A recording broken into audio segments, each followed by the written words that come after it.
Away Kanda, I'm Natalie Ford. And my name is Alfred Okansi. Together, we'll bring you the news here from the news Abiata Desawe Kanda. Coming up tonight. Workers of Pantang Hospital refuse to back down on sit-down strike despite pleas from management and mental health authority. President Akufo-Addo expresses strong reservations over alleged maltreatment of Ghanaian citizens working in Qatar. And on the international front, 300,000 people in Yemen infected by cholera in 10 weeks.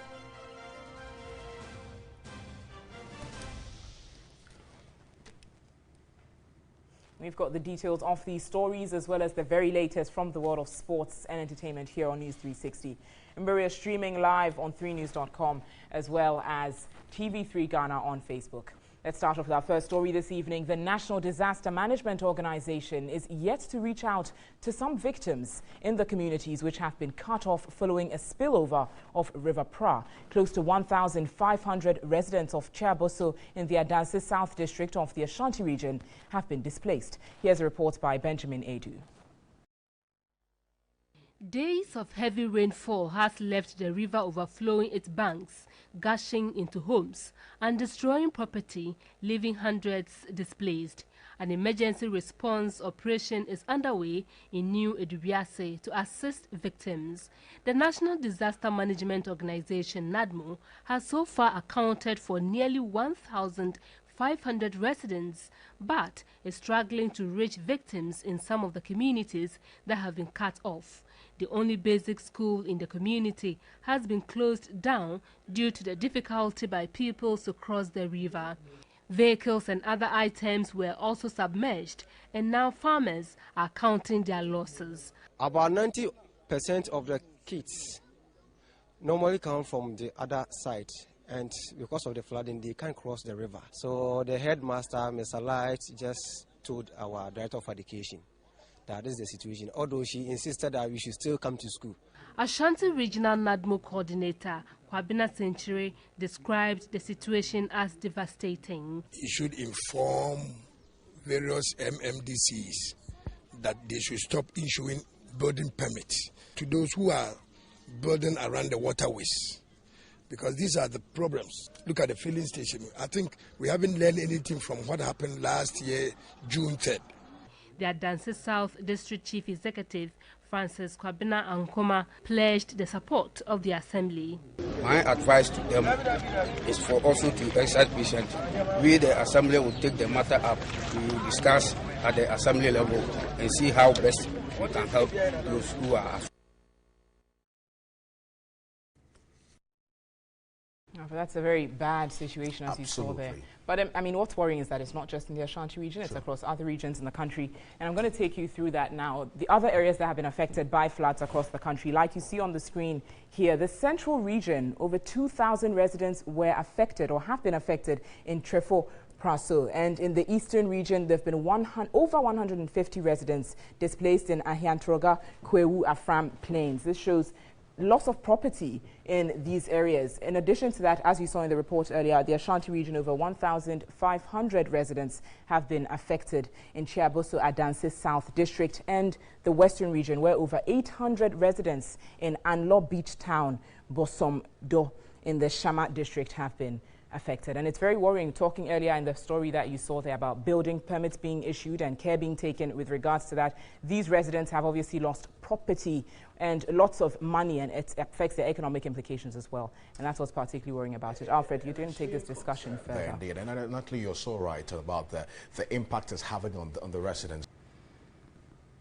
Absolutely, Alfred. But in other stories this evening, President Akufo-Addo has expressed strong reservations about alleged maltreatment of Ghanaian citizens working in Qatar, receiving letters of credence from some 4 envoys at the Flagstaff House, including Qatar. The president charged the Qatari authorities to investigate the abuse and ensure the safety of Ghanaians. First to present her letter of credence was Martinez Francois Fossa of Benin. The ambassador pledged to further strengthen ties between Benin and Ghana during her 3-year duty stay. President Akufo-Addo asked for more effort to deepen trade relations between the two countries. Ambassador Marcus Nicholas Paul Duttley of Switzerland was the next to present his letter of credence. It is my intention not to refrain my engagement in trying to develop our bilateral relations, especially economic bilateral relations. President Akufo-Addo wants the two countries to diversify trade for the benefit of its citizens. Even though there's a substantial trade between us in terms of gold and cocoa exports to your country, for instance, the time has now come for us to look for an opportunity to diversify that trade. We are launching a very ambitious program for industrial development in Ghana, as well as enhancing the quality and productivity of our agriculture. We're very, very keen to showcase the programs and the plans we have to you and to potential Swiss investors. Next was the Qatari ambassador, Mohamed Jabbar Al-Kuwari, who is the first from that country to Ghana. He promised to strengthen relations between the two countries. He also spoke about the ongoing Gulf diplomatic crisis. Hope my president to give me this opportunity to develop our relationship between Ghana and Qatar.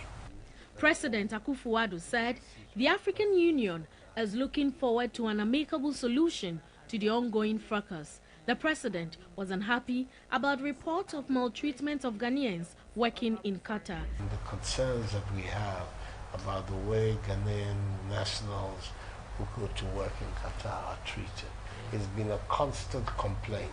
And we think that good relations between our two countries. Meanwhile, government is to construct 90 bridges across the 10 regions of the country as part of efforts to create alternative jobs for illegal miners. The Vice President, Dr. Mahamudu Bawumia, made this known at a workshop for the National House of Chiefs in Accra. Council of State members and the Interministerial Committee on Mining. Discussions centered on explaining to the chiefs the economic and health implications of Galamsey.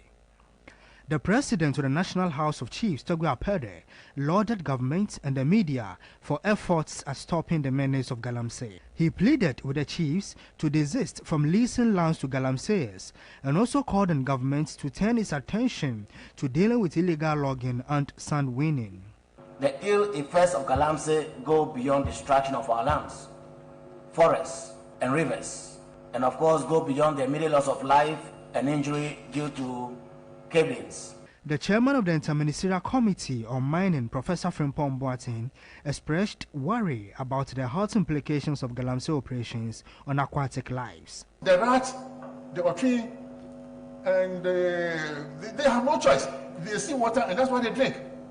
And therefore we are drinking that with them. Absolutely, Alfred. And President Nana Addo Dankwa Akufo-Addo has said he is prepared to put his presidency on the line to ensure the end of Galamsey. Speaking at a sensitization workshop on illegal mining for traditional elders, the president charged them to play a key role in bringing the menace to an end. There are things that we just cannot allow to happen. And one of them is the heritage, the inheritance that our fathers and our grandfathers, our great-grandfathers bequeathed to us, especially the space, the Ghanaian space, which we all occupy. We have a duty to preserve it for those who are coming after us. And if our river bodies are drying up, our landscape is being desecrated, we here, leaders of our society, leaders of our nation, political leaders, traditional rulers, religious leaders, we have a responsibility to say no. This, we cannot allow it to go on for our own common survival and the survival of those who are to come. If you, the chiefs of our country, are not involved, it doesn't happen. So the reason why you've been brought here today is for us to have the opportunity to share with you our thoughts, our strategy, our thinking, and then to ask of you, in the name of the generations yet unborn, for your support and active involvement to bring this menace of Galamsey to an end. Thank you very much indeed. Live here on News 360. Remember, we're streaming live on 3news.com as well as TV3 Ghana on Facebook. Return with more news shortly. Stay with us.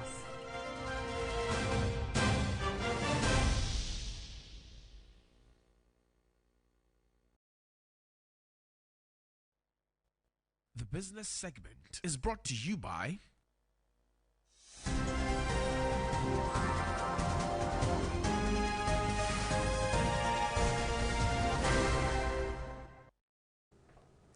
Welcome back to News 360. Let's take a look at what's making news in the world of business now. We start off with Managing Director of the Ghana Stock Exchange, Kofi Yamwa, who's reiterated his call for multinational companies to list to enable it to have a wider sectoral representation of economic activities. He was speaking at the 27th Annual General Meeting of the Exchange. The GSE Composite Index, which measures the performance of the entire market, ended 2016 with a negative 15.33% on the back of subdued performance by listed banks. Market capitalization of listed companies at the end of December 2016 was 52.7 billion cedis compared to 57.1 billion cedis in 2015, representing a decrease of 7.75%. However, as at the first half of this year, the exchange has registered 16.31% return for investors, while market capitalization has seen a 12.84% growth to 59.4 billion cedis. The chairman of the GSE Council, Albert Essien, said despite the economic and market conditions in 2016, the exchange recorded a surplus of 5.38 million cedis compared to 2.55 million cedis in 2015. Industry Act of 2016, Act 929, was passed into law. It is currently effective, and we urge all market operators to comply with its provisions to ensure a credible capital market in Ghana. And telecommunication company MTN is seeking to increase its internet penetration in Ghana by 60% by the year 2020. At a stakeholder dinner with its group board, Chief Executive Officer of MTN Ghana, Ebenezer Chim Asante, explained the move would improve the lives of its clients. Ghana logged onto the internet in 1995 and has been ranked 10th most connected country in Africa, with MTN among the country's internet service providers who have contributed to this success. It is the first telecommunication operator in the country to introduce 3G and 4Gs and has so far invested more than $2.5 billion in improving its network and infrastructure. Having chalked great success in its teleconnectivity service, MTN is confident in enhancing its internet penetration speed by 60% by 2020 in sub-Saharan Africa. And that's it for the business news this evening here on News 360. There's more business news on our website, 3news.com. On to Alfred now for some stories in the health sector. All right, thank you. Certainly bring you more on that development in our subsequent bulletins. You're watching News 360. Return shortly with the very latest from the world of sports with Thierry Nan. Stay with us.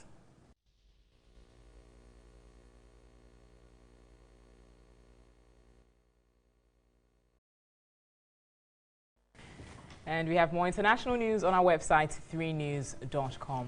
Alfred, you know that this evening there's a premiere of yet another exciting... We're done with Do Not Love Me So Much. We're done. It's a beautiful... but there's another Had a lot of lessons. Yes, Tashan. Tashan. Yes, Tashan. Wow. Lovely. It promises to be quite exciting as well. Please stay tuned in. This comes up, it premieres tonight. Absolutely. Right after the news. My name is Alfred Okansi. And I'm Natalie Fort. More news on 3news.com. Remember, news at 10 p.m. this evening will simulcast on 3FM 92.7. Enjoy the rest of your evening.